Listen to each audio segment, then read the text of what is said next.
સિદ્ધપુર તાલુકાના આંગવી ગામના દિવ્યાંગ ખેડૂત શૈલેષભાઈ સાધાભાઈ પટેલ દિવ્યાંગ હોવા છતાં સ્વમાનભેર પ્રાકૃતિક ખેતી કરી આજે સિદ્ધપુર પંથકમાં અન્ય ખેડૂતો માટે પ્રેરણાનું ઉત્તમ ઉદાહરણ પૂરું પાડી રહ્યા છે.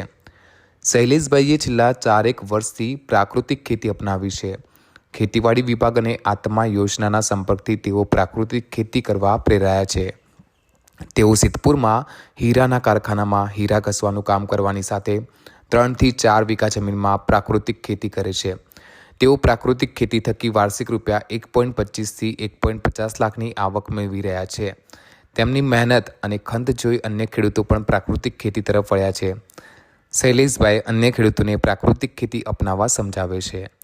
બ્યુરો રિપોર્ટ, બનાસ રત્ન ન્યૂઝ.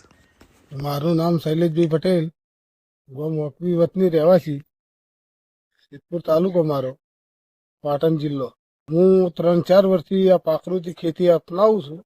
મને કોઈ તકલીફ પડતી નથી. મારા માટે બહુ સારું છે અને હું 3-4 વીઘામાં જ કરું છું. ઝાઝી કરતો નથી ખેતી.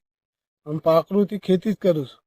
મેં કપાસ વાવું છું, એરંડા વાવું છું, પછી ઘઉં વાવું છું, બાજરી વાવું છું, પછી મગ પણ વાવું છું.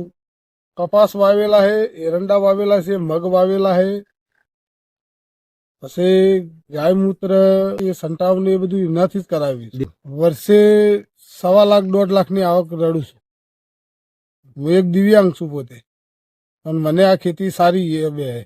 બીજા લોકોને કહું છું કે આ ખેતી અપનાવો. પ્રાકૃતિક ખેતીમાંથી એક જ ફાયદો છે કે કોઈ શરીરમાં રોગ થતો નહીં. પહેલો તો આપણા પછી અનાજ પણ જે ખાવા માટેનું પેદા થાય એ અનાજ પણ મીઠું લાગે આપણા માટે, બરાબર, અને બહુ સારું રહે ખેતીમાં.